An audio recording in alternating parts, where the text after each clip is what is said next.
Assalamualaikum warahmatullahi wabarakatuh. Selamat datang kembali di channel Ngobrol Nikah. Bagaimana rasanya dipecat dan dipermalukan di depan seluruh rekan kerja oleh seorang CEO yang begitu dingin dan sombong? Itulah yang dialami Alia, seorang karyawan yang kehilangan pekerjaan, harga diri, dan harapan dalam satu hari. Namun, takdir memiliki cara yang tidak pernah bisa ditebak. Beberapa tahun kemudian, ketika kehidupan Alia mulai bangkit dengan usahanya sendiri, orang yang dulunya mengusir justru datang kembali. Bukan untuk meminta maaf, melainkan memaksanya menerima sebuah lamaran yang sama sekali tidak pernah ia bayangkan. Apa yang sebenarnya membuat seorang CEO yang begitu angkuh rela mempertaruhkan harga dirinya demi wanita yang pernah ia singkirkan? Mari kita simak kisah selengkapnya.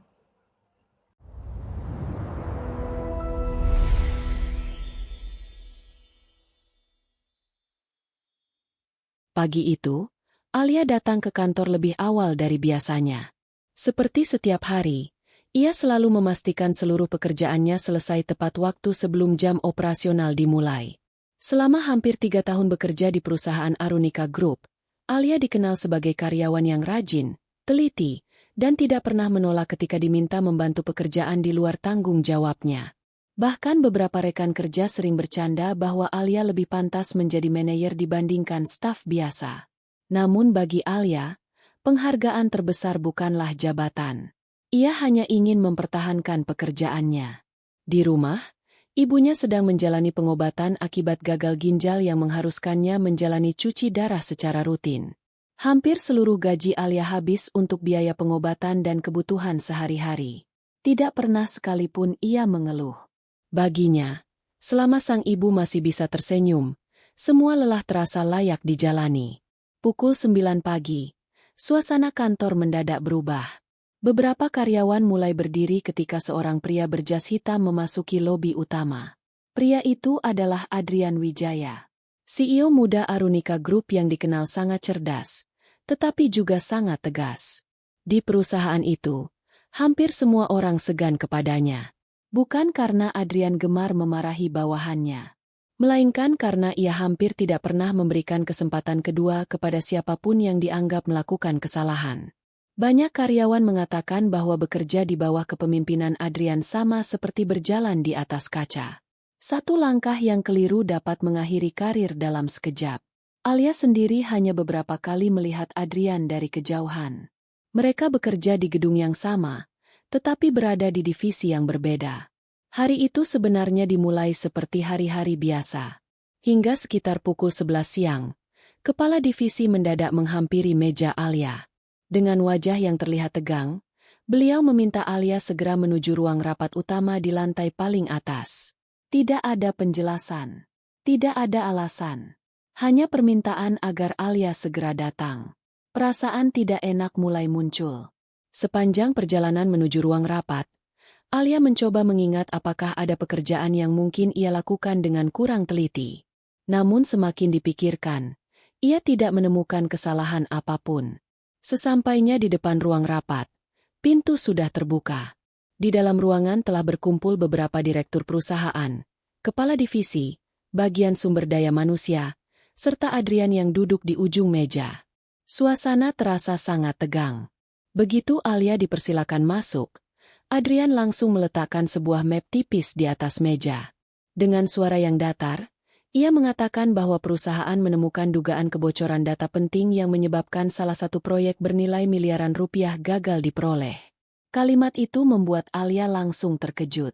Ia bahkan tidak memahami data apa yang sedang dibicarakan. Adrian kemudian memperlihatkan laporan hasil pemeriksaan internal. Di dalam laporan tersebut tercantum bahwa akun komputer yang terakhir kali mengakses dokumen proyek adalah akun milik Alia. Ruangan mendadak menjadi sangat sunyi. Seluruh tatapan langsung mengarah kepadanya. Alia membaca laporan itu dengan tangan yang mulai gemetar. Ia benar-benar tidak mengerti bagaimana namanya bisa tercantum di sana. Dengan suara yang berusaha tetap tenang, Alia menjelaskan bahwa dirinya tidak pernah membuka dokumen tersebut. apalagi membagikannya kepada pihak luar. Selama bekerja, ia selalu mengikuti seluruh prosedur keamanan perusahaan. Namun Adrian tetap memandangnya tanpa menunjukkan perubahan sedikit pun. Menurutnya, perusahaan tidak dapat mengambil risiko terhadap kebocoran informasi sebesar itu. Apapun alasannya, akun yang digunakan adalah milik Alia. Dan seseorang harus bertanggung jawab. Alia mencoba meminta kesempatan agar dilakukan pemeriksaan lebih lanjut. Ia bahkan bersedia menyerahkan seluruh perangkat pribadinya untuk diperiksa. Ia yakin pasti ada kesalahan atau penyalahgunaan yang belum diketahui. Namun Adrian menutup map di hadapannya. Dengan nada yang tetap tenang, ia mengatakan bahwa keputusan perusahaan telah ditetapkan. Mulai hari itu, Alia diberhentikan dari pekerjaannya. Kalimat tersebut terasa seperti petir di siang bolong. Alia tidak mampu segera menjawab. Pikirannya langsung tertuju kepada ibunya. Biaya pengobatan, tagihan rumah sakit, serta semua kebutuhan yang selama ini hanya bergantung pada gajinya. Dengan mata yang mulai berkaca-kaca, Alia kembali memohon agar perusahaan memberikan waktu beberapa hari untuk membuktikan dirinya tidak bersalah. Namun Adrian hanya berdiri dari kursinya. Tatapannya tetap dingin. Beliau mengatakan bahwa perusahaan tidak memecat Alia karena kebencian pribadi. Keputusan itu diambil demi melindungi masa depan ribuan karyawan lain yang bergantung pada nama baik perusahaan. Beberapa petugas sumber daya manusia kemudian menghampiri Alia. Mereka menyerahkan surat pemberhentian beserta seluruh dokumen administrasi yang harus ditandatangani. Tidak ada seorang pun di ruangan itu berani membela. Semua hanya menundukkan kepala. Alia menerima map tersebut dengan tangan yang terus bergetar. Harga dirinya runtuh dalam hitungan menit. Ia melangkah keluar dari ruang rapat dengan langkah yang terasa sangat berat. Saat pintu lift tertutup, air mata yang sejak tadi ditahannya akhirnya jatuh tanpa mampu dibendung. Ia tidak menangis karena kehilangan jabatan. Ia menangis karena tidak tahu bagaimana harus menjelaskan kepada ibunya bahwa mulai hari itu, satu-satunya sumber penghidupan mereka telah hilang. Sementara itu, dari balik jendela ruang kerjanya, Adrian memperhatikan Alia yang berjalan meninggalkan gedung perusahaan. Wajahnya tetap terlihat tenang. Namun tidak ada seorang pun yang mengetahui bahwa di dalam laci meja kerjanya tersimpan sebuah berkas lain. Berkas yang berisi fakta bahwa Alia mungkin bukan pelaku sebenarnya. Dan Adrian sengaja memilih untuk menyimpan fakta itu seorang diri. Langit sore mulai berubah gelap ketika Alia keluar dari gedung Arunika Group. Kota kecil berisi barang-barang pribadinya dipeluk erat di depan dada. Langkahnya terasa berat. Selama hampir 3 tahun, gedung itu menjadi tempat ia bekerja, belajar, dan berharap dapat membangun masa depan yang lebih baik. Kini semuanya berakhir hanya dalam 1 hari. Beberapa rekan kerja memperhatikan Alia dari kejauhan. Sebagian ingin menghampiri, sebagian lagi memilih diam. Tidak ada yang benar-benar mengetahui apa yang terjadi di ruang rapat tadi. Yang mereka dengar hanya satu kabar. Alia dipecat karena diduga membocorkan data rahasia perusahaan. Kabar itu menyebar sangat cepat. Bahkan sebelum Alia meninggalkan halaman kantor, beberapa karyawan sudah mulai membicarakannya melalui grup percakapan internal. Tidak sedikit yang percaya. Namun ada pula yang merasa tuduhan itu tidak masuk akal. Mereka mengenal Alia sebagai pribadi yang jujur dan sangat berhati-hati dalam bekerja. Di dalam taksi menuju rumah, telepon genggam Alia terus berdering. Beberapa rekan mencoba menanyakan keadaannya. Namun tidak satu pun panggilan dijawab. Alia belum sanggup menjelaskan apapun. Yang terus memenuhi pikirannya hanyalah wajah sang ibu. Bagaimana mungkin ia mengatakan bahwa pekerjaan yang selama ini menjadi harapan mereka telah hilang begitu saja? Sesampainya di rumah kontrakan sederhana, Alia berhenti beberapa saat di depan pintu. Ia mengusap air mata yang masih membasahi pipinya. Sebisa mungkin ia ingin terlihat baik-baik saja. Begitu pintu dibuka, ibunya langsung tersenyum. Beliau bertanya mengapa Alia pulang lebih cepat dari biasanya. Mendengar pertanyaan itu, dada Alia terasa sesak. Namun ia tetap memaksakan senyum. Ia mengatakan bahwa hari itu kantor sedang tidak terlalu ramai sehingga diperbolehkan pulang lebih awal. Kebohongan kecil itu terucap karena Alia belum memiliki keberanian menghancurkan harapan ibunya. Malam harinya, setelah sang ibu tertidur, Alia duduk sendirian di ruang tamu yang sempit. Ia mulai menghitung sisa tabungan yang dimilikinya. Jumlahnya tidak banyak. Jika digunakan untuk biaya pengobatan dan kebutuhan sehari-hari, uang itu mungkin hanya cukup bertahan selama beberapa minggu. Untuk pertama kalinya sejak lulus kuliah, Alia merasa benar-benar kehilangan arah. Namun keesokan paginya, ia memutuskan untuk tidak larut dalam kesedihan. Ia mulai memperbarui riwayat hidupnya, mengirim lamaran ke berbagai perusahaan, menghubungi beberapa teman lama, dan mencari setiap lowongan pekerjaan yang mungkin bisa memberinya kesempatan baru. Hari demi hari berlalu. Satu wawancara demi satu wawancara berhasil diikutinya. Namun hampir semuanya berakhir dengan jawaban yang sama. Perusahaan tidak dapat melanjutkan proses rekrutmen. Awalnya Alia mengira ada kandidat lain yang lebih baik. Sampai suatu hari, seorang manajer sumber daya manusia yang telah lama dikenalnya berbicara terus terang. Beliau mengatakan bahwa nama Alia sudah masuk ke dalam pembicaraan banyak perusahaan. Sebagian besar mengetahui bahwa dirinya pernah diberhentikan karena dugaan kebocoran data. Meskipun belum tentu benar, tidak banyak perusahaan yang berani mengambil risiko. Kalimat itu membuat Alia terdiam.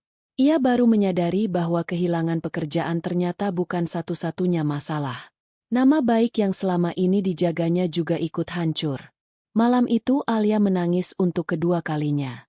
Bukan karena marah kepada Adrian, melainkan karena semua pintu yang berusaha diketuk perlahan mulai tertutup satu persatu. Sementara itu, di ruang kerja paling atas gedung Arunika Group, Adrian masih duduk sendirian meskipun seluruh karyawan telah pulang. Di hadapannya tergeletak sebuah laporan baru dari tim teknologi informasi. Laporan itu berisi hasil penyelidikan lanjutan mengenai kebocoran data perusahaan.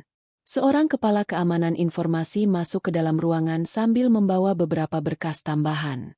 Setelah seluruh dokumen diletakkan di atas meja, beliau menyampaikan satu kalimat yang membuat Adrian memejamkan mata cukup lama. Hasil penyelidikan terbaru menunjukkan bahwa akun Alia kemungkinan besar digunakan oleh orang lain melalui akses jarak jauh. Artinya, sejak awal ada kemungkinan Alia memang tidak bersalah. Ruangan kembali dipenuhi keheningan. Adrian menggenggam laporan tersebut dengan erat. Tatapannya berubah tajam. Namun alih-alih memanggil Alia untuk mengembalikan nama baiknya, ia justru memasukkan seluruh berkas itu ke dalam laci meja, lalu menguncinya rapat. Keputusan itu membuat kepala keamanan informasi tampak kebingungan. Beliau sempat bertanya apakah perusahaan tidak akan memperbaiki keputusan yang telah diambil. Adrian hanya menjawab singkat. Menurutnya, belum saatnya Alia mengetahui kebenaran. Jawaban itu terdengar sangat aneh. Karena tidak seorang pun di ruangan itu memahami alasan mengapa seorang CEO lebih memilih membiarkan seorang wanita kehilangan pekerjaan dan masa depannya. Padahal ia telah mengetahui bahwa wanita tersebut kemungkinan besar adalah korban. Dan alasan itulah yang akan mengubah kehidupan mereka berdua secara perlahan. Dengan cara yang sama sekali tidak pernah dibayangkan oleh siapapun. Seminggu berlalu sejak Alia kehilangan pekerjaannya. Setiap pagi ia tetap bangun sebelum matahari terbit. Seolah masih harus berangkat ke kantor seperti biasanya. Kebiasaan itu sulit dihilangkan. Namun kini, setelah membantu ibunya menyiapkan sarapan dan memastikan obat-obatan telah diminum tepat waktu, Alia duduk di depan laptop tuanya untuk kembali mencari lowongan pekerjaan. Puluhan lamaran telah dikirim. Belasan wawancara telah dijalani. Namun hasilnya selalu sama. Tidak ada satupun yang berakhir dengan kabar baik. Semakin lama, Alia mulai menyadari bahwa dirinya bukan kalah karena kemampuan. Ia kalah karena nama baiknya telah tercoreng. Setiap kali proses rekrutmen memasuki tahap akhir, wajah pewawancara selalu berubah ketika mengetahui riwayat pekerjaannya di Arunika Group. Tidak ada yang secara terang-terangan mengatakan bahwa ia ditolak karena pernah dipecat. Namun Alia dapat merasakan semuanya. Hari demi hari berlalu tanpa kepastian. Tabungan yang selama ini disimpan untuk keadaan darurat mulai berkurang sedikit demi sedikit. Biaya pengobatan sang ibu tetap harus dibayar. Tagihan listrik tidak bisa ditunda. Uang kontrakan juga semakin mendekati jatuh tempo. Suatu malam, Alia duduk sendirian di ruang tamu sambil memperhatikan map berisi berbagai surat lamaran yang telah dicetak. Untuk pertama kalinya, ia mulai bertanya kepada dirinya sendiri. Apakah hidupnya benar-benar telah berakhir hanya karena sebuah tuduhan yang tidak pernah dilakukannya? Namun pertanyaan itu tidak bertahan lama. Alia segera menghapus air matanya. Ia teringat pesan mendiang ayahnya ketika masih hidup. Menurut ayahnya, manusia boleh kehilangan pekerjaan, kehilangan harta, bahkan kehilangan kesempatan. Tetapi jangan pernah kehilangan harga diri dengan menyerah sebelum benar-benar berjuang sampai akhir. Kalimat itu kembali membangkitkan semangatnya. Keesokan harinya Alia mengambil keputusan yang tidak pernah terpikirkan sebelumnya. Ia menjual sepeda motor yang selama ini digunakan berangkat bekerja. Hasil penjualannya memang tidak besar, namun cukup untuk membayar pengobatan ibunya selama beberapa minggu ke depan. Tetangganya sempat merasa kasihan. Beberapa orang menawarkan bantuan, namun Alia menolak dengan halus. Menurutnya, selama masih mampu bekerja, ia ingin menyelesaikan masalahnya dengan usahanya sendiri. Beberapa hari kemudian, seorang sahabat lama bernama Nisa datang berkunjung. Nisa pernah menjadi rekan kerja Alia sebelum memutuskan keluar dari Arunika Group 1 tahun sebelumnya. Setelah mendengar semua yang terjadi, Nisa tampak sangat terkejut. Ia mengatakan bahwa hampir seluruh mantan rekan kerja mereka tidak percaya Alia membocorkan data perusahaan. Bahkan banyak yang diam-diam merasa ada sesuatu yang tidak beres dengan keputusan tersebut. Nisa kemudian menceritakan satu hal yang membuat Alia terdiam. Menurut beberapa karyawan, setelah pemecatan Alia, Adrian justru membentuk tim penyelidikan baru secara diam-diam. Beberapa sistem keamanan perusahaan diperiksa ulang. Sejumlah pegawai bagian teknologi informasi dipanggil satu persatu. Namun hasil penyelidikan itu tidak pernah diumumkan kepada siapapun. Mendengar cerita tersebut, Alia semakin bingung. Jika dirinya memang terbukti bersalah, mengapa perusahaan masih melakukan penyelidikan? Sebaliknya, jika penyelidikan itu menemukan sesuatu yang baru, mengapa namanya tidak pernah dipulihkan? Pertanyaan-pertanyaan itu terus memenuhi pikirannya. Sementara itu, di gedung Arunika Group, Adrian juga sedang menghadapi tekanan yang tidak kalah besar. Di ruang rapat utama, Kepala Divisi Teknologi Informasi mempresentasikan hasil penyelidikan terakhir. Seluruh bukti kini mengarah kepada satu orang. Bukan Alia, melainkan seorang manajer senior yang selama bertahun-tahun dipercaya mengelola proyek strategis perusahaan. Pria itu diduga bekerja sama dengan perusahaan pesaing dan sengaja menggunakan akun Alia untuk menghilangkan jejak. Bukti digital yang ditemukan hampir tidak terbantahkan. Salah seorang direktur segera mengusulkan agar perusahaan mengumumkan hasil penyelidikan tersebut dan mengembalikan nama baik Alia. Namun Adrian kembali menolak. Keputusan itu membuat seluruh peserta rapat saling berpandangan. Tidak ada yang memahami alasan CEO mereka. Padahal bukti sudah sangat jelas. Setelah rapat selesai, hanya Adrian yang masih duduk di dalam ruangan. Ia membuka sebuah map coklat yang sejak awal tidak pernah diperlihatkan kepada siapapun. Di dalamnya terdapat sebuah surat wasiat milik ayahnya. Pada halaman terakhir terdapat nama seseorang yang selama ini tidak pernah diketahui publik. Nama itu adalah Alia Prameswari. Adrian memandang nama tersebut cukup lama. Tatapannya berubah menjadi sangat serius. Lalu ia berbisik pelan kepada dirinya sendiri. Menurutnya, jika kebenaran itu diungkap sekarang, Alia justru akan berada dalam bahaya yang jauh lebih besar. Kalimat itu menggantung di udara. Karena hingga saat itu, tidak ada seorang pun yang mengetahui hubungan apa yang sebenarnya mengikat seorang CEO kaya raya dengan seorang mantan karyawan yang hidupnya baru saja dihancurkan oleh keputusan yang ia buat sendiri. Sudah hampir 3 bulan berlalu sejak Alia meninggalkan Arunika Group. Kehidupannya berubah sangat drastis. Setiap pagi ia membantu seorang tetangga membuat kue untuk dititipkan ke beberapa warung. Siang harinya, ia menerima pekerjaan lepas sebagai penerjemah dokumen dan pengetik laporan. Malam hari, Alia masih menyempatkan diri mengajar beberapa anak di lingkungan rumahnya agar dapat menambah sedikit penghasilan. Pekerjaan itu memang tidak menghasilkan uang sebanyak gajinya dahulu. Namun Alia tidak pernah malu. Baginya, Setiap rezeki yang diperoleh dengan cara yang jujur selalu lebih berharga daripada hidup bergantung kepada belas kasihan orang lain. Ibunya beberapa kali menawarkan untuk menjual perhiasan peninggalan almarhum ayah Alia.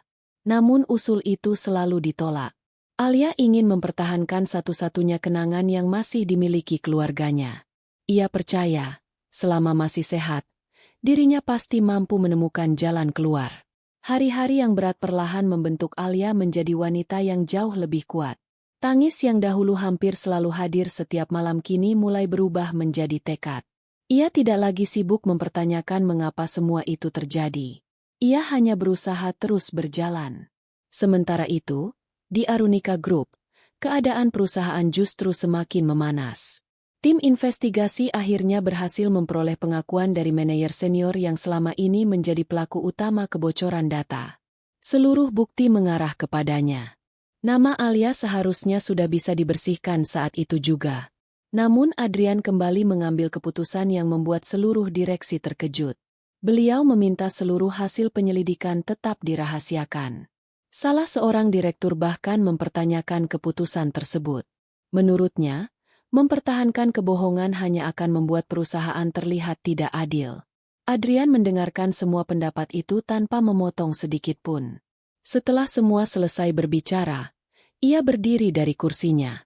Dengan suara yang tenang, Adrian mengatakan bahwa dirinya memahami seluruh risiko keputusan tersebut. Namun menurutnya, ada seseorang yang sedang mengawasi setiap langkah mereka. Jika nama Alia dipulihkan sekarang, bukan hanya perusahaan yang berada dalam bahaya. Alia juga bisa menjadi sasaran berikutnya. Kalimat itu membuat seluruh ruangan mendadak hening. Tidak ada seorang pun yang memahami maksud Adrian. Beliau tidak memberikan penjelasan tambahan. Rapat langsung ditutup. Beberapa hari kemudian, Alia mendapat panggilan wawancara dari sebuah perusahaan logistik yang sedang berkembang.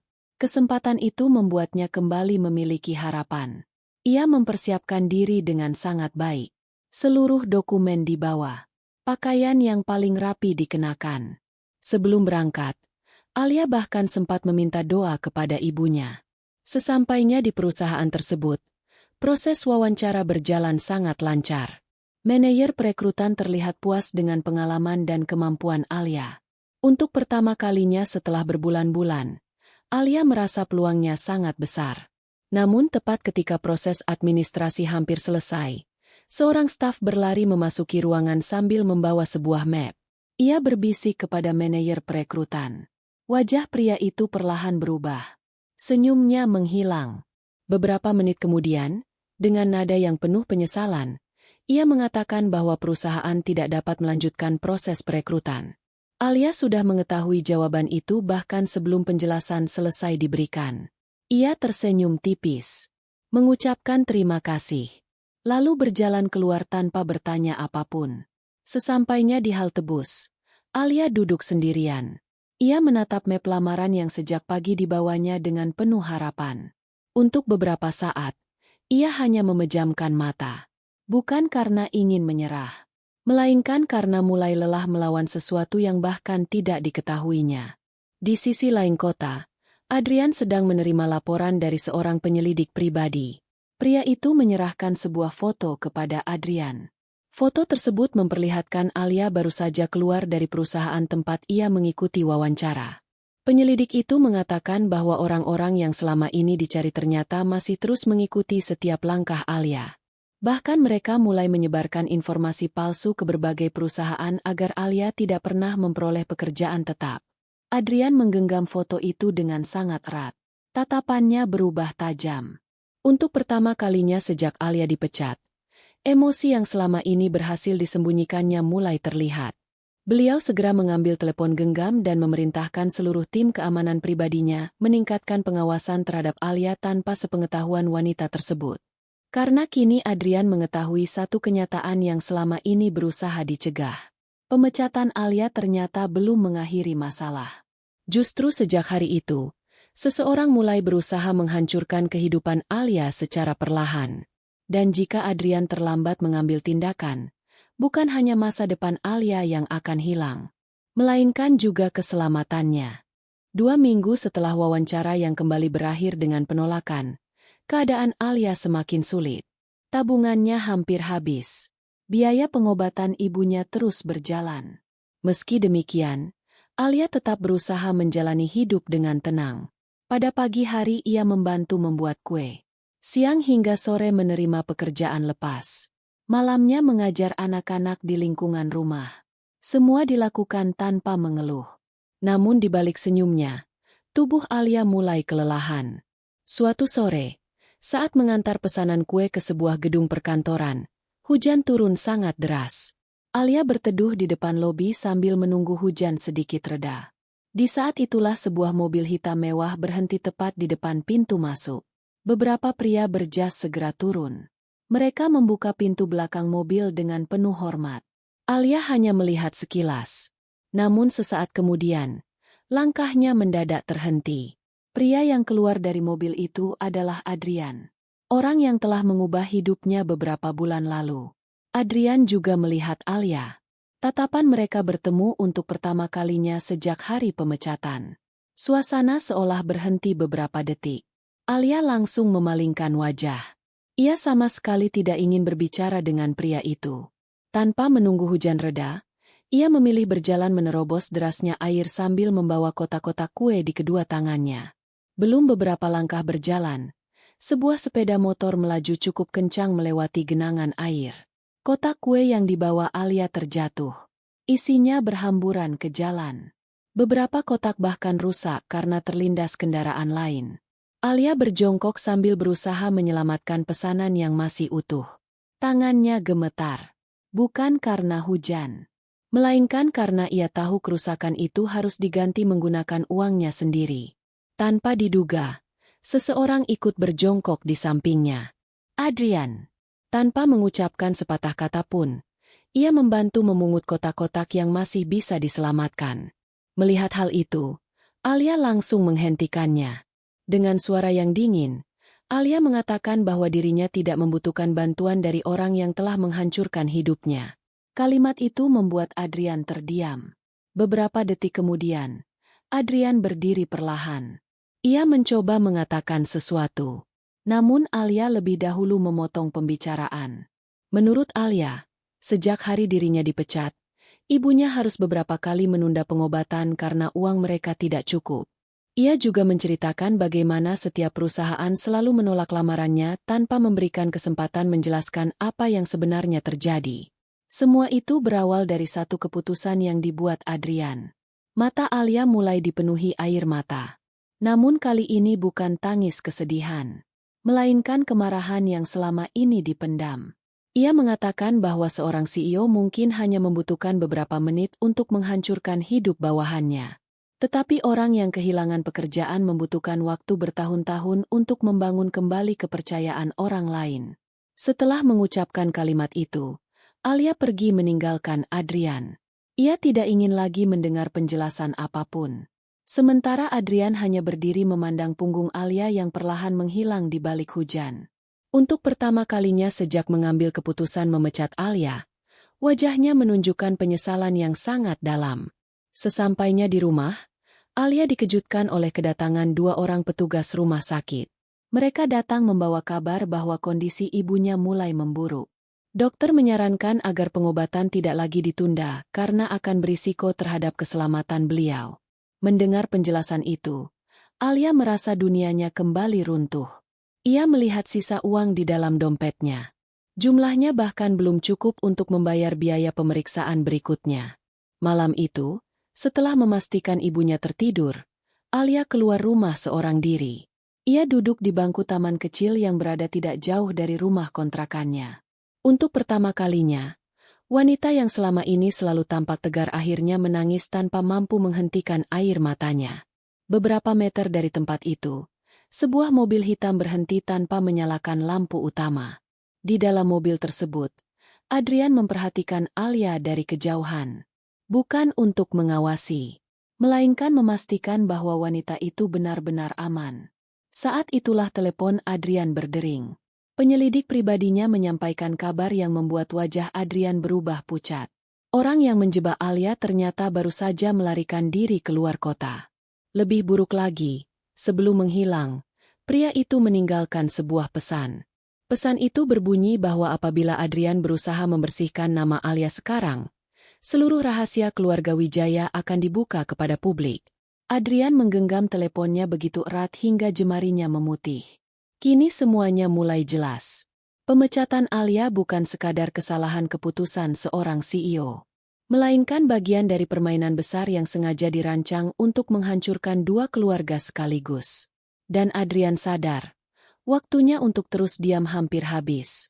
Malam setelah pertemuan di taman itu, Adrian tidak bisa memejamkan mata.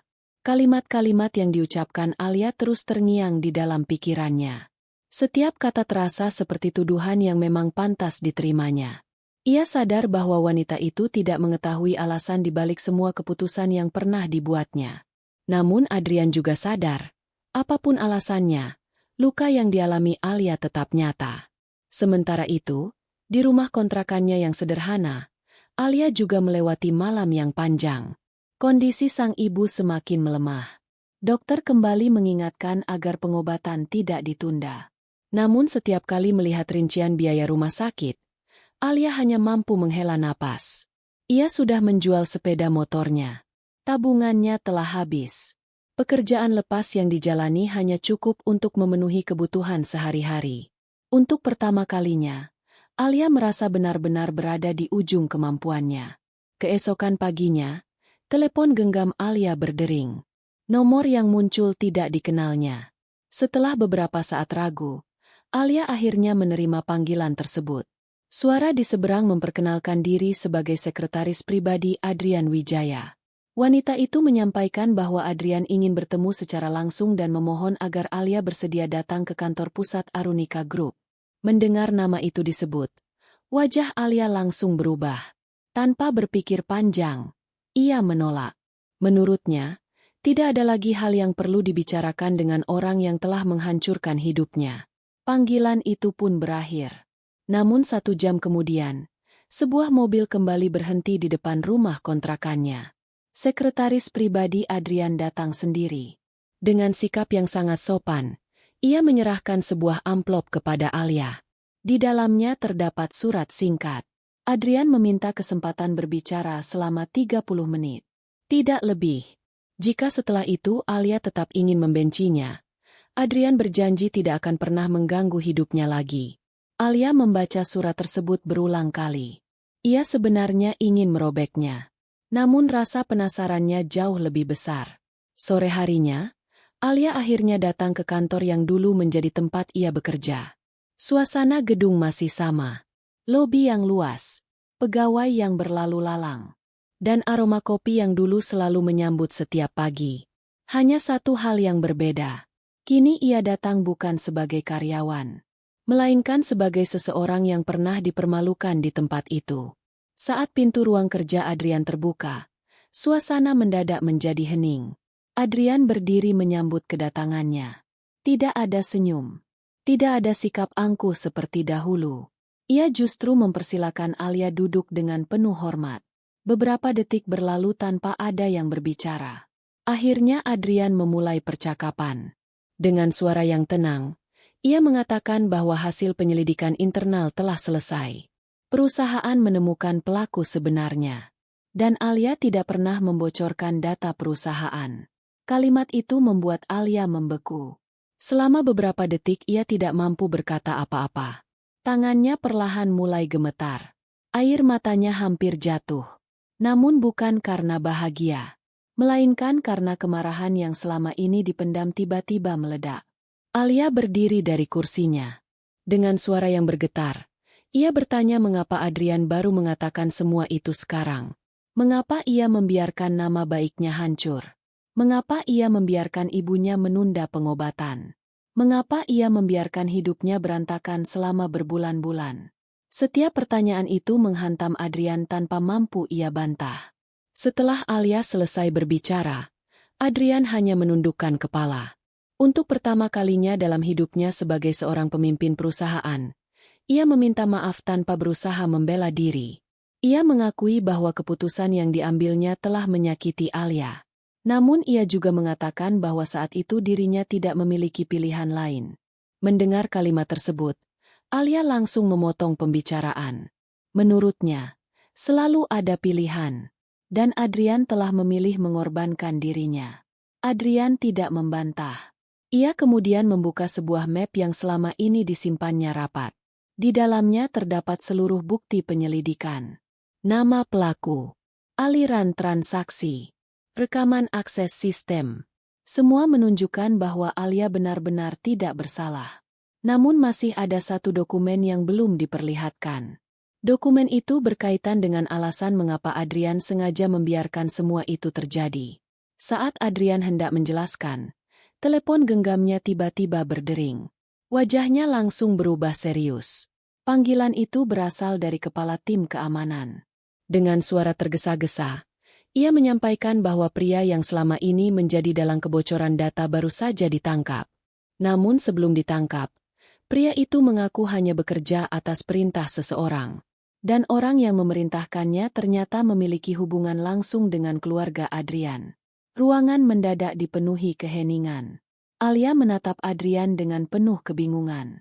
Sementara Adrian memejamkan mata. Rahasia yang selama ini mati-matian disembunyikannya akhirnya mulai terbuka. Dan sejak detik itu, Alia menyadari bahwa dirinya ternyata telah terseret ke dalam konflik keluarga besar yang sama sekali tidak pernah ia ketahui. Ruangan kerja Adrian masih dipenuhi keheningan. Telepon dari kepala tim keamanan baru saja berakhir.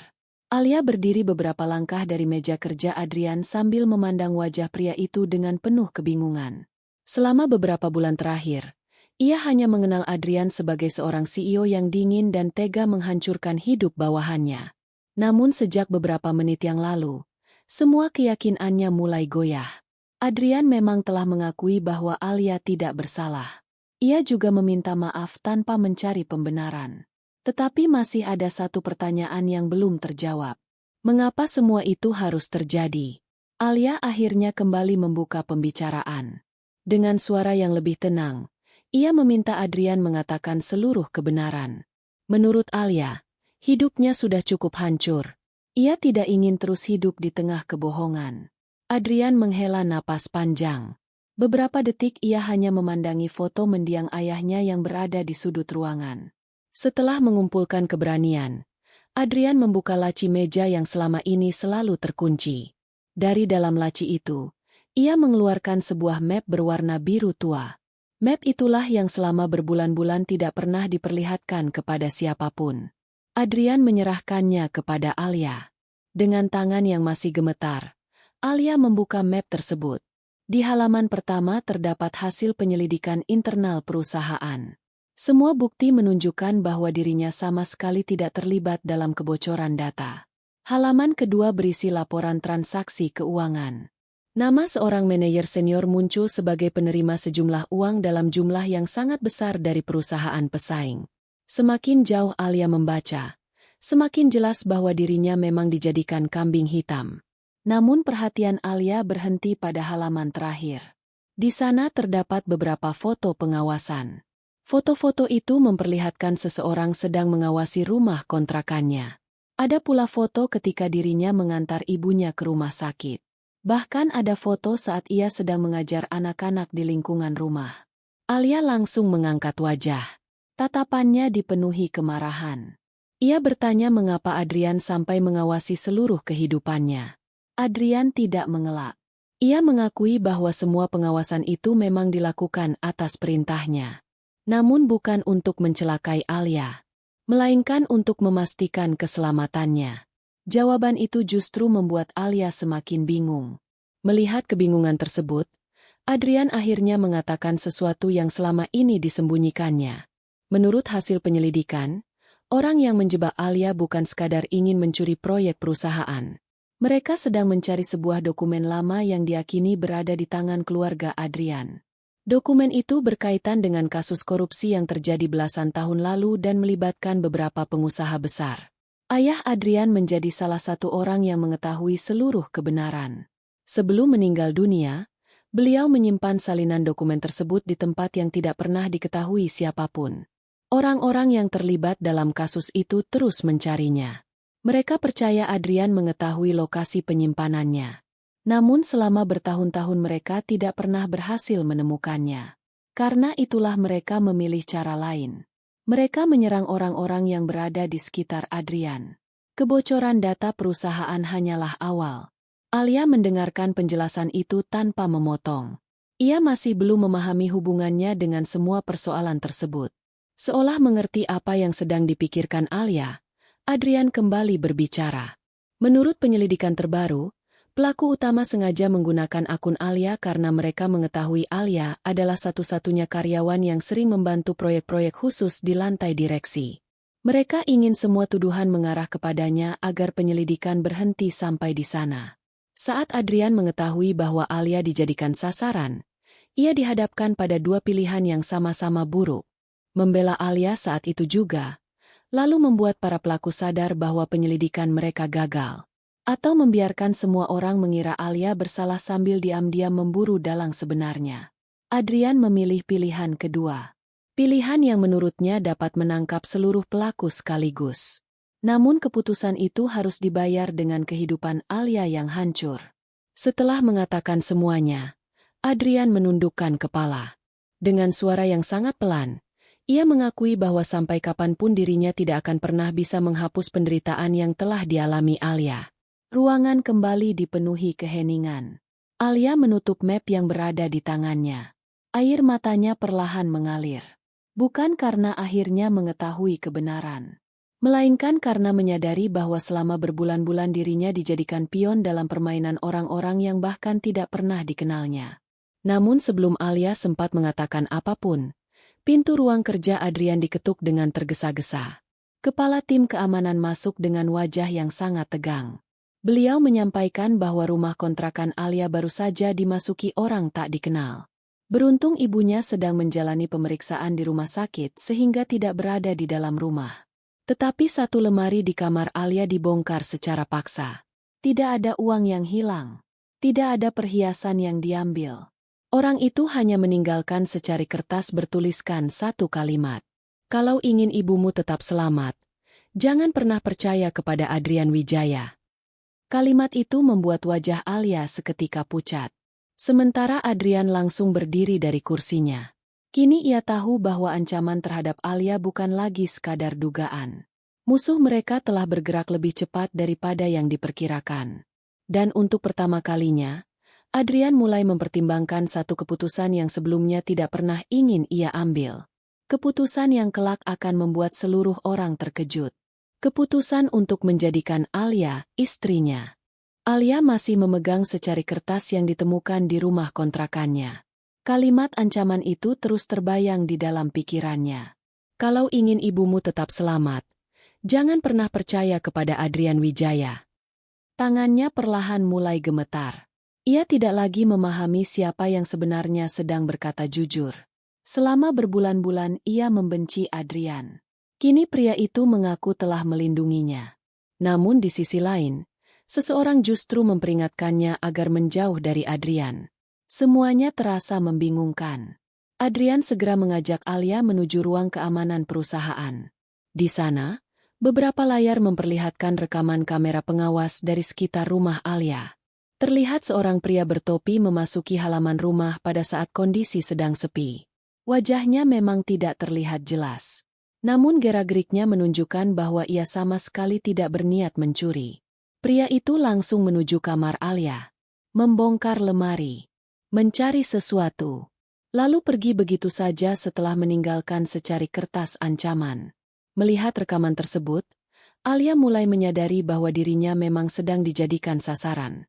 Namun satu pertanyaan masih belum terjawab. Apa sebenarnya yang mereka cari? Adrian kemudian memperlihatkan hasil penyelidikan terbaru.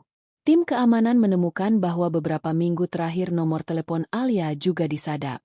Surat elektroniknya beberapa kali dicoba dibuka oleh pihak yang tidak dikenal. Bahkan ada seseorang yang beberapa kali mengikuti mobil ambulans ketika ibunya menjalani pengobatan. Mendengar semua penjelasan itu, wajah Alia semakin pucat. Ia tidak pernah membayangkan bahwa kehidupannya telah diawasi sedemikian jauh. Dengan suara lirih, Alia bertanya mengapa semua itu bisa terjadi. Mengapa dirinya yang hanya seorang mantan karyawan harus mengalami semua ini? Adrian menatap Alia cukup lama. Kemudian ia mengatakan bahwa para pelaku yakin ayahnya pernah menitipkan dokumen penting kepada seseorang di luar keluarga. Karena Alia sering membantu pekerjaan administrasi di lantai direksi, mereka menduga dokumen tersebut sempat berpindah melalui dirinya. Padahal dugaan itu sama sekali tidak benar. Namun bagi para pelaku, dugaan saja sudah cukup untuk menjadikan Alia target. Ruangan kembali sunyi. Alia perlahan mulai memahami mengapa Adrian mengambil keputusan yang begitu kejam beberapa bulan lalu. Namun pemahaman itu belum mampu menghapus luka yang telah terlanjur ada. Adrian juga tidak meminta agar Alia segera memaafkannya. Ia hanya ingin memastikan bahwa wanita itu tetap hidup dengan selamat. Saat matahari mulai terbenam, kepala tim keamanan kembali memasuki ruangan. Beliau membawa laporan terbaru. Salah seorang pelaku yang berhasil ditangkap akhirnya membuka suara. Menurut pengakuannya, kelompok mereka tidak lagi sekadar mencari dokumen. Mereka kini berencana menculik Alia untuk memaksa Adrian menyerahkan semua berkas peninggalan ayahnya. Kabar itu membuat suasana mendadak berubah. Adrian langsung berdiri. Untuk pertama kalinya, wajahnya menunjukkan kepanikan yang tidak pernah diperlihatkan kepada siapapun. Beliau berjalan beberapa langkah sambil berpikir keras. Kemudian tiba-tiba berhenti. Tatapannya beralih kepada Alia. Dengan suara yang tenang tetapi tegas, Adrian mengatakan bahwa hanya ada satu cara agar para pelaku mengubah rencana mereka. Semua orang di ruangan itu menoleh ke arah Adrian. Termasuk Alia. Tidak ada yang mengetahui apa yang sedang dipikirkan CEO muda tersebut. Setelah menarik napas panjang, Adrian akhirnya mengucapkan kalimat yang membuat seluruh ruangan membeku. Menurutnya, mulai hari itu Alia harus berada di bawah perlindungan resminya. Bukan sebagai mantan karyawan. Bukan sebagai saksi. Melainkan sebagai istrinya. Kalimat itu terdengar begitu mengejutkan. Alia bahkan mengira dirinya salah mendengar. Beberapa detik berlalu tanpa ada seorang pun berbicara. Kemudian Alia menatap Adrian dengan tatapan penuh kemarahan. Menurut Alia, permintaan itu sama sekali tidak masuk akal. Setelah menghancurkan karir dan nama baiknya, kini Adrian justru meminta dirinya menjadi istri. Baginya, itu terdengar seperti penghinaan yang jauh lebih menyakitkan daripada pemecatan. Adrian tidak memotong sedikit pun. Ia membiarkan Alia meluapkan seluruh kemarahannya. Setelah suasana sedikit tenang, Adrian kembali berbicara. Ia mengatakan bahwa dirinya tidak sedang melamar karena cinta. Ia juga tidak sedang meminta Alia melupakan semua kesalahan yang pernah terjadi. Yang dimintanya hanyalah sebuah pernikahan sementara yang memiliki perlindungan hukum. Dengan status sebagai istrinya, seluruh sistem keamanan perusahaan, pengawal pribadi, serta perlindungan hukum keluarga Wijaya dapat digunakan untuk menjaga Alia dan ibunya selama para pelaku belum tertangkap. Setelah ancaman itu benar-benar berakhir, Alia bebas menentukan jalan hidupnya sendiri. Penjelasan itu membuat seluruh ruangan kembali hening. Tidak ada seorang pun yang menyangka alasan di balik permintaan tersebut. Namun bagi Alia, semua penjelasan itu tetap tidak mampu menghapus rasa sakit yang telah dialaminya. Dengan mata yang berkaca-kaca, ia menatap Adrian cukup lama, lalu menggeleng pelan. Menurutnya, harga dirinya sudah cukup hancur ketika dipecat tanpa diberi kesempatan membela diri. Ia tidak akan menyerahkan sisa harga dirinya hanya demi sebuah pernikahan yang lahir dari rasa bersalah. Setelah mengatakan itu, Alia berbalik meninggalkan ruangan. Adrian tidak mengejarnya. Ia hanya berdiri memandang pintu yang perlahan tertutup. Namun beberapa saat setelah Alia keluar dari gedung perusahaan, telepon genggam Adrian kembali berdering. Suara di seberang terdengar sangat panik. Salah seorang pengawal melaporkan bahwa mobil yang membawa ibu Alia pulang dari rumah sakit baru saja diikuti oleh 2 kendaraan yang tidak dikenal. Mendengar laporan itu, wajah Adrian langsung berubah pucat. Kini ia menyadari satu kenyataan yang paling ditakutinya. Para pelaku tidak lagi mengincar Alia. Mereka mulai bergerak menuju orang yang paling dicintainya. Dan waktu yang mereka miliki untuk menyelamatkan semuanya semakin sedikit. Begitu menerima laporan dari tim pengawal, Adrian langsung berlari keluar dari ruang kerjanya. Beberapa mobil keamanan perusahaan telah bersiap di halaman. Tanpa membuang waktu, Adrian masuk ke mobil paling depan sambil terus berkomunikasi dengan kepala tim keamanan melalui sambungan telepon. Menurut laporan terakhir, mobil yang membawa Ibu Alia masih berada di jalan menuju rumah. Dua kendaraan berwarna gelap terus mengikuti dari kejauhan. Belum ada tindakan yang mencurigakan. Namun pola pergerakan mereka menunjukkan bahwa pengawasan itu dilakukan secara sengaja. Di sisi lain, Alia yang baru saja meninggalkan kantor Arunika Group belum mengetahui apapun. Pikirannya masih dipenuhi ucapan Adrian. Permintaan untuk menjadi istri pria yang telah menghancurkan hidupnya terasa begitu sulit diterima. Baginya, tidak ada alasan yang mampu menghapus luka yang telah ditinggalkan Adrian. Namun ketika telepon genggamnya berdering, seluruh kemarahannya mendadak berubah menjadi kepanikan. Nomor yang menghubunginya adalah rumah sakit. Perawat memberitahu bahwa ibunya belum tiba di rumah. Mobil ambulans yang mengantar pulang kehilangan kontak beberapa menit sebelumnya.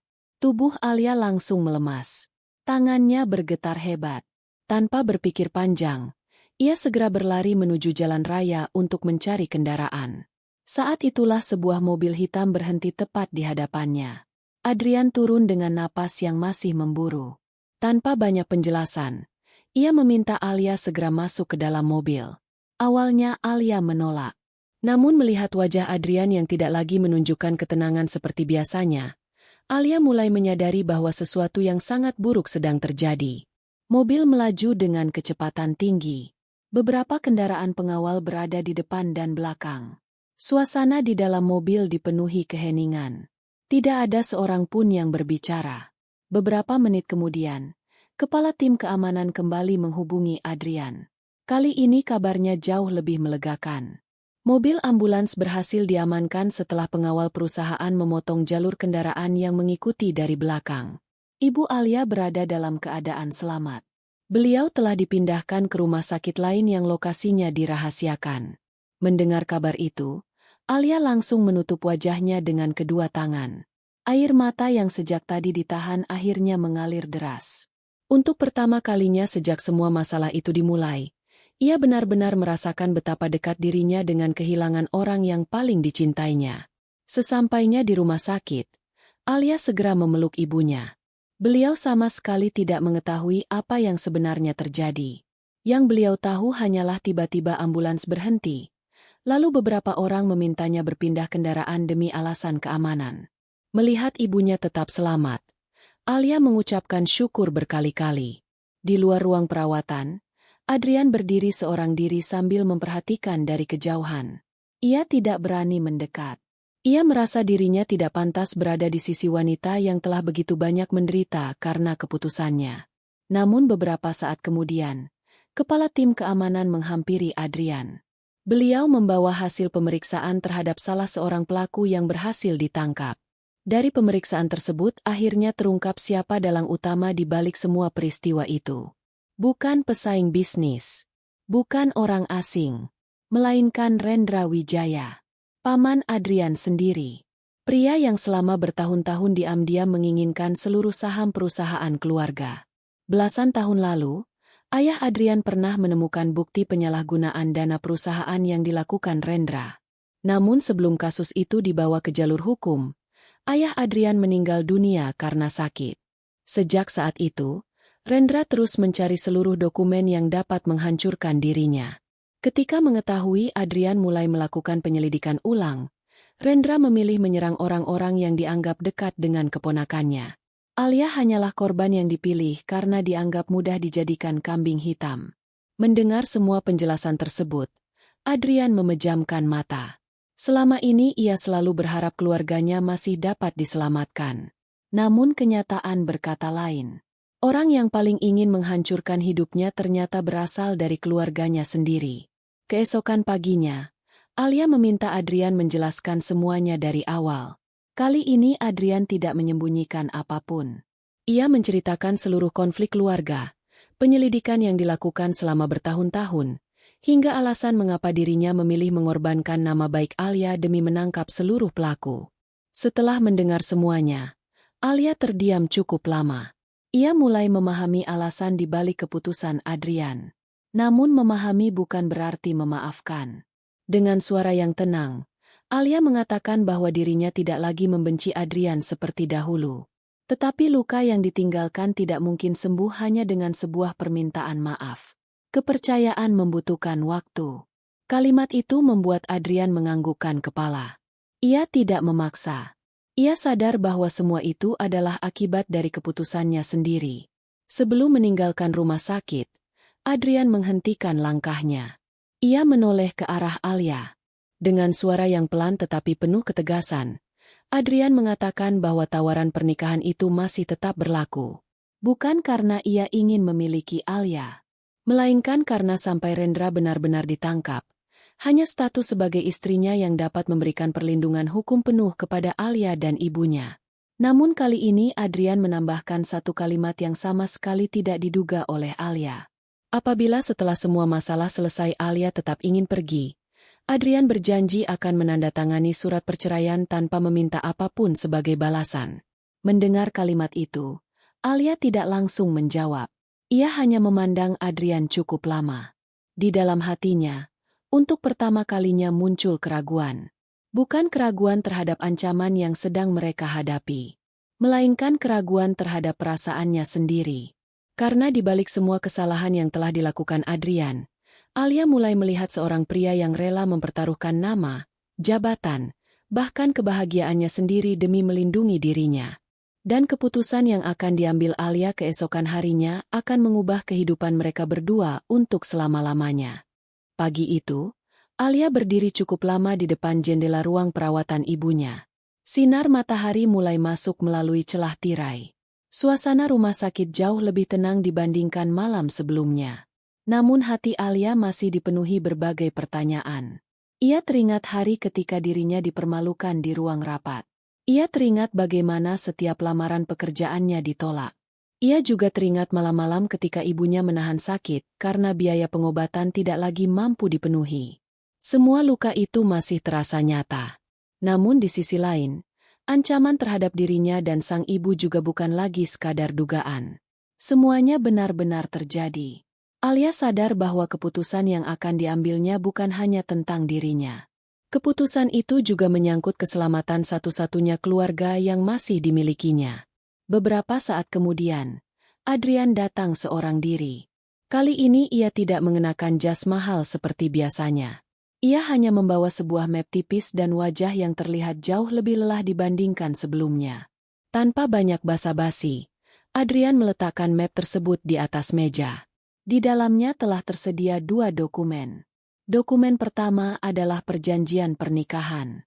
Dokumen kedua adalah surat perceraian yang telah ditandatangani Adrian, tetapi belum diberi tanggal. Alia memandang kedua dokumen itu dengan penuh kebingungan. Adrian kemudian menjelaskan bahwa apabila Alia menerima pernikahan tersebut demi keselamatan dirinya dan sang ibu, Adrian tidak ingin wanita itu merasa terjebak. Karena itulah ia telah menandatangani surat perceraian sejak awal. Setelah semua ancaman benar-benar berakhir, Alia bebas menentukan apakah ingin tetap melanjutkan rumah tangga mereka atau mengakhiri semuanya. Tidak ada tuntutan, tidak ada paksaan, tidak ada syarat yang memberatkan. Melihat surat itu, Alia mulai memahami satu hal. Untuk pertama kalinya, Adrian mengambil sebuah keputusan yang sepenuhnya memberikan kendali kepada dirinya. Setelah berpikir cukup lama, Alia akhirnya mengangkat wajah. Dengan suara yang tenang, ia mengatakan bahwa dirinya bersedia menerima pernikahan tersebut. Namun hanya dengan satu syarat. Adrian langsung menganggukkan kepala. Apapun syarat itu, ia siap mendengarkannya. Alia mengatakan bahwa setelah semua persoalan selesai, Adrian harus mengembalikan nama baiknya di hadapan seluruh karyawan Arunika Group. Bukan melalui surat, bukan melalui media, melainkan di tempat yang sama ketika dirinya dulu dipermalukan. Karena menurut Alia, harga diri yang dihancurkan di depan banyak orang harus dipulihkan di tempat yang sama. Mendengar syarat itu, Adrian langsung menyetujuinya tanpa ragu sedikit pun. Seminggu kemudian, pernikahan sederhana mereka dilangsungkan secara tertutup. Tidak ada pesta mewah. Tidak ada liputan media. Hanya keluarga terdekat, beberapa saksi, dan doa yang dipanjatkan agar semua persoalan segera berakhir. Di hari yang sama, Tim kepolisian bersama penyidik berhasil menangkap Rendra Wijaya beserta beberapa orang yang selama ini membantunya. Seluruh dokumen yang dicari akhirnya ditemukan di sebuah gudang lama milik perusahaan. Bukti-bukti tersebut cukup untuk membongkar seluruh kejahatan yang selama bertahun-tahun disembunyikan. Kasus itu akhirnya resmi ditutup. Beberapa minggu kemudian, Adrian memenuhi janjinya. Seluruh karyawan Arunika Group dikumpulkan di aula utama perusahaan. Tempat yang sama ketika Alia pernah dipecat. Di hadapan seluruh direksi, manajer, dan ratusan karyawan, Adrian berdiri di atas panggung. Dengan suara yang tegas, ia mengakui bahwa keputusan memecat Alia adalah keputusan yang telah menyakiti seorang karyawan yang tidak bersalah. Ia menjelaskan bahwa Alia telah dijadikan kambing hitam dalam sebuah kejahatan yang jauh lebih besar.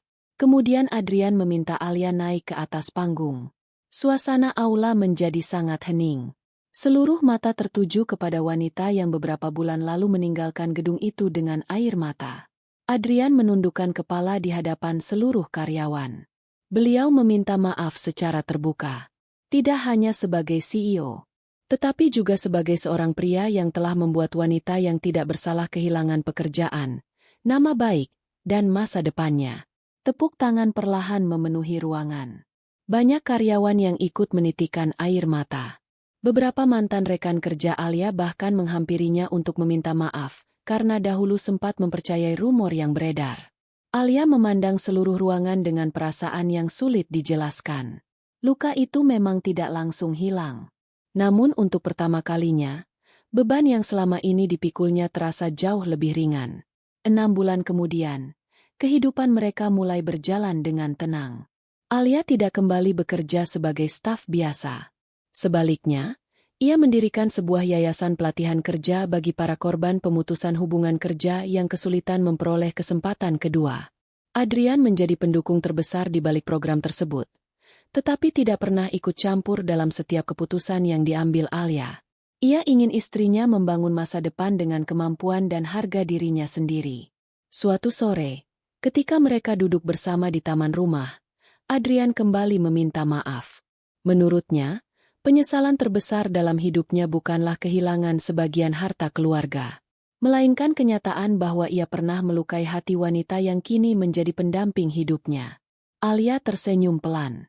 Ia mengatakan bahwa memaafkan bukan berarti melupakan. Memaafkan adalah memilih untuk tidak terus hidup di dalam luka yang sama. Kalimat itu membuat Adrian menggenggam tangan Alia dengan penuh rasa syukur. Ia tahu bahwa kepercayaan tidak dibangun dalam sehari. Namun ia berjanji akan menghabiskan sisa hidupnya untuk membuktikan bahwa permintaan maafnya bukan hanya rangkaian kata-kata, melainkan sebuah tanggung jawab. Semoga kisah ini mengingatkan kita bahwa sebuah keputusan yang terburu-buru dapat menghancurkan kehidupan orang lain. Sebelum menghakimi seseorang, carilah kebenaran terlebih dahulu. Dan ketika kita berbuat salah, keberanian untuk mengakui kesalahan serta memperbaikinya adalah bentuk tanggung jawab yang jauh lebih berharga daripada mempertahankan gengsi.